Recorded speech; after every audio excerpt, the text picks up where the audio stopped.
A deadly international scandal just hit home for one family in Montrose. Our Michael Logerwell now joins us live in the studio with more. Michael? Kyra, Kenneth Law, a 57-year-old man living in Mississauga, Canada, has been charged with 2 counts of counseling or aiding suicide for allegedly sending lethal doses of sodium nitrite to 2 people in southern Ontario.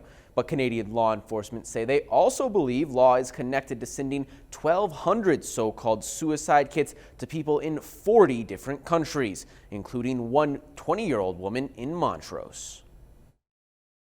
We've been, going through hell, basically. Losing a child is every parent's worst nightmare, but that's exactly what happened to David and Sarah Ramirez. She's super smart.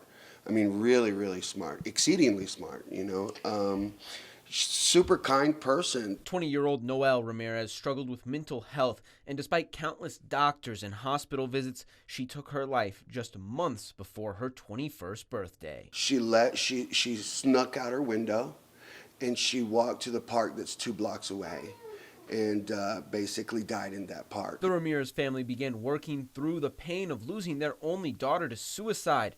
Then this happened. We received this odd call at 2 a.m. in the morning one night. The caller, a Montrose police detective operating on a tip from the FBI, told David and Sarah Ramirez someone at their household had ordered 2 so-called suicide kits online. 2 days later, on what would have been Noelle's 21st birthday, Montrose police officers came knocking on their door. The FBI had informed them that we had ordered these packages, and of course my daughter had ordered them in our name and on our cards. We didn't know. It's hard to even comprehend at times. Police told them the packages contained sodium nitrite, a food preservative that's deadly in high doses. They also said the packages may be connected to one Kenneth Law. This person preyed specifically on people like my daughter, who were weak and vulnerable and had issues. David told me he found packaging from Mississauga, Canada in his home. And since his daughter's death, people from the United Kingdom and Turkey have reached out saying their loved ones suffered the same fate as Noelle, forming a community of tragedy that includes the family of a 17-year-old in Detroit. He was just like our daughter. When we look at the story, these were one and the same kid.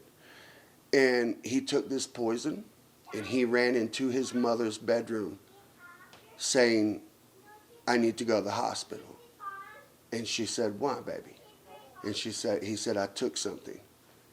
And he started screaming, "I want to live, I want to live." And he died in her arms. So once you take it, there's no saving you. They tried to work on my daughter. There's no saving you.